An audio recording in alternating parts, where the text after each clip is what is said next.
Salut à toi et bienvenue dans ce podcast, j'espère que tu vas bien. Alors, j'ai une question à te poser. Est-ce que tu aimerais gagner de l'argent, gagner ta vie sans travailler? J'imagine que oui, moi en tout cas c'est le cas. Le problème c'est qu'il y a beaucoup de gens qui te vendent des bêtises sur internet, sur YouTube, qui te promettent monts et merveilles, qui te promettent des revenus passifs, tout ça. Si tu me suis depuis quelques temps, tu sais que c'est pas du tout mon genre, que je te parle de trucs bien concrets. Moi, mon truc, c'est le freelancing, le consulting plus précisément. Je t'aide tout simplement à vendre tes services et à avoir plus de temps pour toi. En général, je te parle de tout un tas de stratégies liées à ça et je te parle rarement de bouquins. Alors là, il y a ce week-end, j'ai simplement lu un bouquin. Ça m'arrive très peu, j'ai envie de le faire de plus en plus. Je me suis accordé, chaque soir maintenant, je m'accorde 1 heure ou 2 à lire parce que c'est vraiment un truc qui me manque et principalement des bouquins business et développement personnel. Et là, j'ai lu un bouquin donc que j'arrête pas de te montrer si tu es sur YouTube, tu le vois, qui s'appelle Built to Sell, qui est un bouquin de John Warrillow que je ne connaissais pas avant. Je te mettrai un lien en description, je touche absolument rien sur le lien, c'est juste pour que tu le lis si ça t'intéresse, je vais t'expliquer ce que j'en ai tiré. Mais en gros, c'est un entrepreneur qui a écrit ce bouquin-là pour apprendre aux gens à créer un business de service, comme ce dont je te parle très régulièrement, pour créer un business dont ils peuvent se retirer, c'est-à-dire qu'ils peuvent derrière gagner de l'argent sans avoir à directement travailler et dans le but de vendre ce business. En gros, l'auteur raconte l'histoire fictive, mais qui est tirée en gros de toutes ses expériences, de Alex Stapleton, qui est en gros un gérant d'une agence de publicité, de marketing. Et cette personne-là, elle est complètement prise par tous ses clients. Elle vend principalement, je crois que c'est du design en gros. Ils font des brochures, des prints, enfin bref, ils vendent des sites internet aussi. Il a quelques employés, c'est une agence moyenne, enfin pas toute petite, mais petite par rapport à toutes les autres grosses qui sont en concurrence avec lui. Et il est complètement sous l'eau, c'est-à-dire qu'il est tout le temps en train de courir de rendez-vous en rendez-vous, il n'a pas toujours assez d'argent, enfin bref, le cas vraiment du gérant d'agence habituel qui court et qui a besoin de passer son temps à rencontrer des clients. Et un jour, en fait, il en a marre, il se dit « je vais vendre mon business ». Et là, il va voir son mentor, et son mentor lui explique que le problème, c'est que son business n'est pas vendable. Il n'est pas vendable parce qu'il dépend totalement de lui. Il n'est pas, c'est-à-dire que s'il voulait le vendre, le problème, c'est que les acheteurs, donc des plus grosses agences qui voudraient acheter son agence à lui, se diraient que le business est totalement dépendant de lui. Donc s'il s'en va, s'il vend l'agence, les revenus ne seront pas du tout les mêmes. Donc en gros, le mentor, et c'est ça tout le sujet du bouquin, explique à Alex Stapleton que pour pouvoir vendre son business d'ici quelques temps, il va falloir qu'il crée un business qui ne dépend pas du tout de lui, donc qui génère de l'argent sans lui. Tu vois, moi, mon titre, là, pour le coup, de ce podcast concerne le fait de gagner de l'argent sans travailler. Mais en gros, c'est exactement ce qu'il encourage Alex Stapleton de faire pour pouvoir vendre son business derrière. Que tu aies envie de créer un business dans le but de le vendre ou simplement de gagner de l'argent en travaillant moins, les stratégies qui sont données dans ce bouquin sont vraiment ultra utiles. Et c'est assez simple, si tu me suis depuis quelques temps, tu vas voir que ce que je te dis, on le retrouve pas mal dans ce bouquin-là. J'avais vraiment envie de lire un bouquin par rapport au business de service, la vente de services, comme c'est peut-être ton cas si tu es freelance. J'en avais pas trouvé, celui-là est vraiment bien. Et en gros, alors je suis pas un très bon, je sais pas très bien résumer les bouquins, j'ai pas l'habitude. Je pense que je vais le faire plus souvent parce que j'ai envie de m'entraîner à ça et on apprend tellement de trucs, c'est-à-dire que c'est bien d'avoir la tête dans le guidon, mais c'est bien d'avoir un petit peu de vision aussi, de se nourrir de bouquins pour pouvoir ensuite mettre à exécution certaines tactiques. En gros, dans ce bouquin-là, déjà, la première chose, je vais essayer de te résumer très simplement ce que le mentor de Alex Stapleton dit dans ce bouquin. Ce qu'il lui dit déjà, c'est que au lieu de vendre tes services, de vendre des brochures, des sites internet, bref, de faire plein de trucs, il lui dit « Dans quoi est-ce que tu es particulièrement bon ? Qu'est-ce qui te différencie vraiment des autres ?» Et là, Alex, je vais l'appeler Alex parce que c'est son nom, il lui dit on a un système, pour vendre, on vend des logos et on le fait très bien. Et pour ça, on a un système assez unique en 5 étapes qui consiste à poser des questions tout simplement à l'acheteur et derrière, on va lui créer un logo vraiment sur mesure. Alors, la méthode est un petit peu originale. Il demande par exemple à leur client si votre logo était un super-héros, qui ça serait. Bref, il a une petite méthodologie et qui le différencie de la plupart de ses clients et derrière, les clients sont souvent très satisfaits. Donc là, son mentor lui dit Au lieu de faire des sites internet, au lieu de faire des brochures, des prints, bref, et que tu sois tout le temps en rendez-vous, en train d'essayer de convaincre tes clients que tu es la bonne agence pour le faire, tu vas vendre un seul truc. Je te passe différentes étapes, vraiment tu as tous les détails dans le bouquin, mais en gros il lui dit tu vas te spécialiser, c'est un sujet que tu retrouves souvent dans mon podcast, pardon, si tu le suis, mais il lui dit tu vas te spécialiser et tu vas faire que ça. Et alors, évidemment, il y a tout un tas de complications, il y a des nouveaux clients qui arrivent, Alex à un moment hésite à accepter ses nouveaux clients, son mentor lui dit tu refuses tous les autres, bref, il passe par tout un tas d'étapes comme ça, mais il se rend compte qu'au final, en se spécialisant, en vendant uniquement des logos, de un, il devient ultra calé et il peut apprendre, c'est aussi ça la particularité d'un business spécialisé, il peut apprendre la compétence principale du business à d'autres personnes et donc il peut déléguer. Ça, c'est vraiment la clé quand tu veux faire un business de service, quand tu es freelance.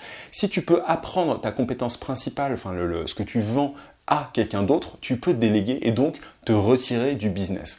Au tout début, en fait, Alex, pour le coup, il essaye de comprendre les problématiques de ses clients, ça je t'en parle aussi souvent, mais du coup, il est prêt à vendre absolument tout et n'importe quoi. C'est-à-dire que si son client, alors il a un client qui est une banque, parfois il lui demande un logo, parfois il lui demande des brochures, parfois il lui demande des prints, et à chaque fois il essaye de comprendre ce dont ils ont envie et il leur donne exactement ce qu'ils veulent.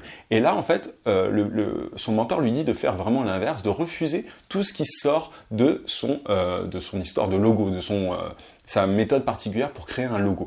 Et au fur et à mesure, il arrive à faire grossir son agence parce que il embauche d'abord des vendeurs, des personnes qui vont pouvoir vendre son logo, ils vont générer des prospects, alors c'est à l'ancienne, là pour le coup ils le font au téléphone, donc il embauche des personnes qui sont douées pour vendre ces trucs au téléphone, il en embauche plusieurs, ces personnes qui au début prospectent par téléphone vont ensuite aider elles-mêmes les nouveaux vendeurs qui vont être embauchés par la suite au fur et à mesure que l'agence grandit. Bref, en fait, il commence à déléguer tout le travail que lui faisait au départ. Au départ, c'était lui qui allait chercher les clients, c'était lui qui... Et en fait, au fur et à mesure, il s'enlève, en fait, il s'extrait du business. Et ça, c'est vraiment un truc qui est... Enfin, je pense que c'est le rêve de tout le monde et c'est comme ça qu'il se crée quasiment un revenu passif. Alors, lui, il voulait pas, il voulait absolument vendre son business. Il avait pour objectif je crois qu'il le vend dans le bouquin à 5 millions de dollars. Donc, c'était vraiment son objectif, c'était de voyager avec sa femme et tout. Mais le truc, c'est qu'à la fin, il est tellement, il a tellement pas besoin de travailler quasiment dans le bouquin qu'il pourrait très bien garder son business et voyager comme il veut. Bon, je sais pas trop pourquoi est-ce que il a à tout prix envie de vendre son agence, mais son agence, elle grossit, elle a quasiment plus besoin de lui parce qu'il a embauché les bonnes personnes pour faire le travail à sa place. Et ce que j'en tire moi vraiment, c'est que au lieu de vendre un service, ce que tu peux faire, et moi ce que je t'encourage à faire et ce que je fais aussi de mon côté, c'est transformer ton service en produit. Ce que le mentor de Alex dit, c'est qu'au lieu de vendre des services, donc essayer de rendre service à des clients, il faut avoir l'équivalent d'un produit. Il faut que tu transformes ton service en produit. En gros, c'est comme si, en gros là, sa méthodologie pour vendre des logos, c'est presque comme s'il vendait un produit physique. Et derrière, il va le vendre et l'avantage d'un produit physique, contrairement à des services, c'est que tu peux atteindre beaucoup plus de clients parce que c'est standardisé en fait. C'est comme un travail d'usine, tu vois. C'est-à-dire que tu as ton truc qui bouge pas, tu as ton produit et derrière, il suffit de le vendre à un max de gens, à de plus en plus de gens pour grossir. Contrairement à des services où si tu vends des brochures, tu vas devoir trouver tel type de client qui est intéressé par les brochures. Si tu dois vendre des sites internet, c'est un autre type de client, etc. Là, en ayant un produit standardisé, en ayant un truc qui peut vendre à la même cible constamment, c'est beaucoup plus facile. Déjà, il connaît mieux sa cible, il connaît mieux les problèmes rencontrés par ses clients potentiels. Et derrière, il peut totalement déléguer, tu vois. C'est vraiment, tu as un process, tu as une façon de faire qui peut être déléguée de personne à personne parce que il y a une façon simplement de faire, quoi. T'as pas 40 milliards de compétences à avoir à l'agence, elle est spécialisée en logo. Donc, moi, c'est un truc que je savais déjà, que j'applique, etc. Mais c'est vachement intéressant de le voir dans ce bouquin-là parce que L'entrepreneur en question, alors tout ça c'est des personnages fictifs comme je te disais, mais l'entrepreneur en question c'est quelqu'un qui justement est passé par toutes ces étapes-là. Alors lui il n'avait pas une agence de publicité comme Alex Stapleton, je ne sais plus exactement quel business, il avait un business de consulting, je ne sais plus dans quel... Il explique à la fin, mais en gros tu as tous les conseils qui sont donnés sous forme d'astuces, tu vois, alors je ne sais pas si tu le vois si tu es sur YouTube, mais tu as des grandes lignes, en gros au fur et à mesure du bouquin, tu as des grandes astuces que tu peux appliquer à ton business freelance ou de consultant. Là, on parle vraiment de service. Je ne te parle pas d'e-commerce, je ne te parle pas de business en ligne, je te parle vraiment de la façon dont tu peux transformer un business de service. Moi, je suis en plein dans cette... alors, j'avais déjà, tu vois, une niche, une spécialité, je faisais de la pub Facebook, etc. Là, je suis vraiment en train de pivoter pour essayer encore plus de standardiser mon offre et pour pouvoir derrière atteindre de plus en plus de monde. Et c'est comme ça que tu crées aussi une agence de publicité ou une agence de marketing de manière générale en tant que... Tu vois, là, pour le coup, il s'agit d'un graphiste, mais ça peut être appliqué à tout. Ça peut être appliqué au web marketing, ça peut être appliqué à... Bref, à tout un tas de domaines et tu peux réussir à créer une agence comme ça. Et donc ce bouquin-là est vraiment super bien fait. Et alors c'est en anglais, c'est aussi pour ça que je te le résume rapidement. Tout le monde ne lit pas l'anglais, je crois. Et malheureusement, et pourtant il faut parce qu'il y a énormément de bouquins en anglais qui sont vraiment géniaux.